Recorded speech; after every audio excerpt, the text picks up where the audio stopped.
Hi everyone, my name's Courtney. I write under the pen names Lyra Parrish, and I'm one half of the USA Today best-selling duo Kennedy Fox. And it's Monday, which means it's Q&A Monday, where I answer all of your burning questions. If at any point you have something that you'd like to ask, there's a form down below in the description, so just fill it out and I'll add you to my list.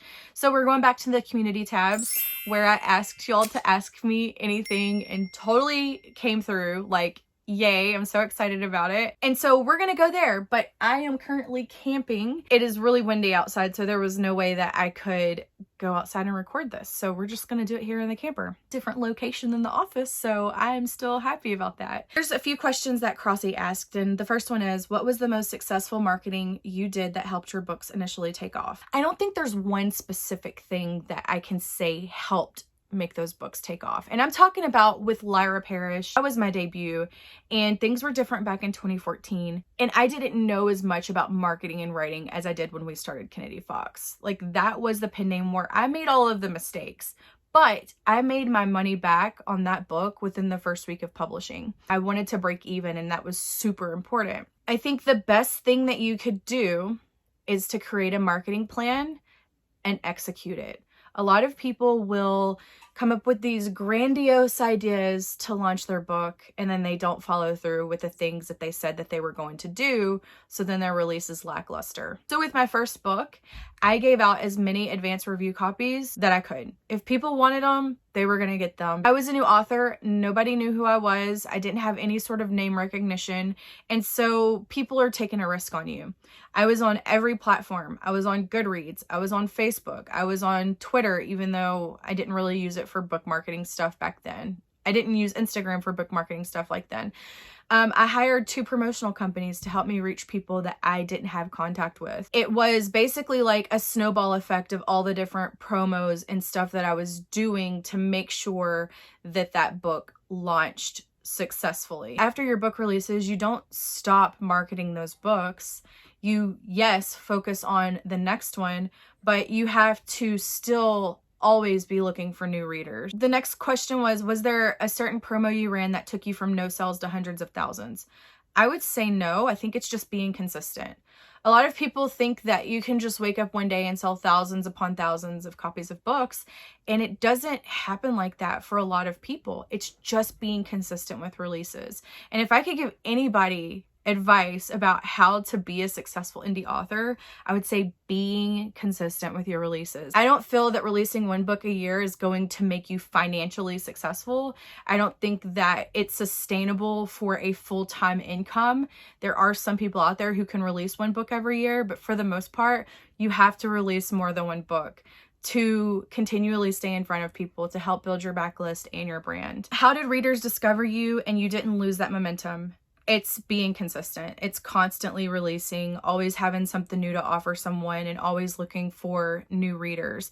And you do lose momentum. Once you stop releasing, that momentum drops. And I can tell you, even in the very beginning of Kennedy Fox, when we were just killing it with our sales of our brand new duet series, you know, we still had the climb, and then you'd have the decline, and then you'd have the climb again next release, and then you'd have the decline.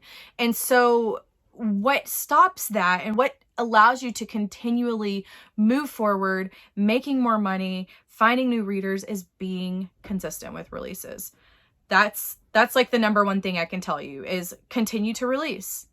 One book doesn't do well, okay, well, move on, write the next one, release it. That one doesn't do well, okay, move on, write the next one and release it. Eventually, you will build a reader base. Make sure you're not releasing crap. It's not just writing a bunch of books and putting them out there. It's writing quality work and being consistent with quality books. This one is, how much do you spend for editing? So for us, it depends on the word count, and we spend between 300 and I think the most we've ever spent was 600 on a 130,000 word book. I would not spend over that for a 130,000 word book. I feel like in different genres, different editors who do fantasy, they charge way more. I've heard people tell me that they were quoted for prices up to $2,500. That's too expensive. You have to remember that an editor is not going to sell your book. You are going to be the person selling your book, but you also want to have a good editor, because if the editing is bad, that's also going to be pointed back to you as well. There are these celebrity editors that edit these high profile traditional published authors, but at the end of the day, nobody cares who edited your book. Next is, and if you can only afford one type of editing, proofread, line edits, etc., what would you choose? So I've always chosen line edits. I feel like if you have really great beta readers, you don't really need to get content edits where the editor is going through like your plot and different things of that nature. Get some really great beta readers, critique partners. They have people who you can pay to critique your book for like $50, and they do a really good job with that. For Kennedy Fox, we just use line edits because me and Brooke tear our books up so hardcore that by the time the editor gets it, we've already fixed any sort of like continuity issues or plot problems or any of that. So if you are a new author and you need more help with like your plot and your storyline and your flow and your pacing and all of that, I would say developmental edits. If you have good critique partners and beta readers, I mean, I don't think that it's actually necessary, but you have to choose what's best for you. And the next one was, what's the highest you'd go and what is too high in your opinion? Anything over $1,000 for a book to be edited, I feel like is too high. There will be people who will argue with me over that, but I know what I've spent the last 6 years and I've never spent $1,000 for 2 rounds of edits. Moving right along, for non-Mac users who can't use Vellum, is there a formatting program you'd recommend? I really don't have one for Windows. I know that you can use Mac in the cloud and you can download the application and put in your serial number for Vellum with Mac in the cloud and still use it that way. But someone just told me that if you have bad internet connection, then that's not going to work very well because it's internet based at that point. I do have friends who have bought used MacBook Airs on eBay for about $300 just so they could format, and that's another option. I know that it's kind of expensive, but if you spend $300 on a used Mac and then you pay $200 for the unlimited Vellum, you've spent $500 to essentially format and update all of your books. And I think over time, that expense would be worth it. The next one is, could you do a video on things like Amazon or Facebook ads, which I cannot seem to perfect? So I am probably never going to make a video on Amazon ads or Facebook ads just because it's so much to try to do that, and there's tons of courses out there. I know those courses are expensive and not everybody can afford that, so I would like to recommend some books for you to read. David Goghren, he has a YouTube channel. I will tag it down below. I love him and his information that he shares with authors.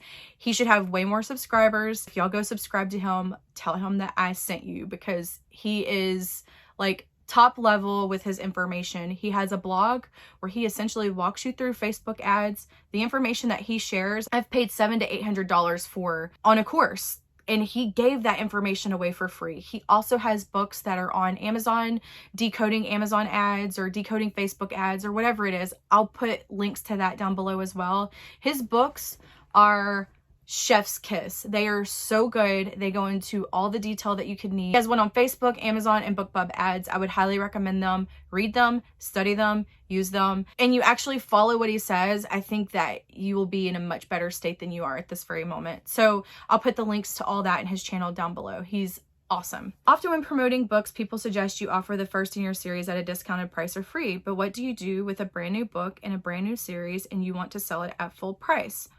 What kind of marketing would you suggest for a full price book? I would make sure that you create a marketing plan and you execute it. Don't skimp on trying to put a new book out there. You just have to promote it. You have to market it. You have to reach out to bloggers and bookstagrammers. You have to learn how to do Facebook ads and Amazon ads. You need to have book blitzes and just create a solid marketing plan and go all in with it. Push it out to people. Get on Goodreads. Do Goodreads giveaways. There's a large number of things that you can do to push that book. And you have to realize that with series, there are readers who will not actually read that series until it's complete.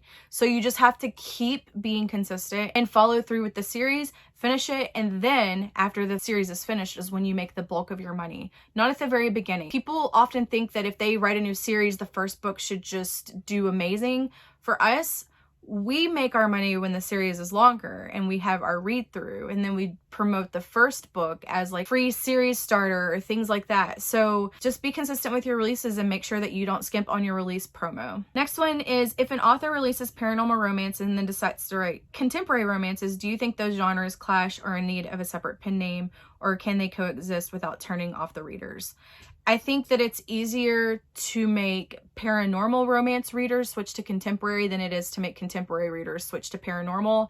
I would not do it under one pen name until you have a solid reader base for one genre first. Otherwise, they're going to be confused and they're not going to know what you have to offer. I know someone who just started writing PNR and they're doing really well with it, just as good as their contemporary, but they had a solid readership in contemporary first. You have 3 contemporary romance books or 3 paranormal books and then you go and switch. I think that you're just really going to confuse people and you're not going to have a solid reader base in either one of those genres. And the last question she has is, what are your top fictional romances?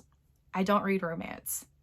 I like Karen Marie Moning and the Fever series, but I haven't read like PNR romance or really any kind of romance in a very long time. So hopefully that answer is not disappointing. Okay guys, I just checked the time of this video and I think I'm gonna wrap it up here. Stay tuned to next week where I continue on with the YouTube community tabs, and then we will for sure move on to Instagram, and then I will be at the forums. So if you have any questions, as I mentioned before, there is a link down below where you can fill it out. And yeah, I appreciate y'all being here. I hope you have an incredible, amazing week. You accomplish all your goals and you write all the words, and I'll see you again in my next video. Bye guys.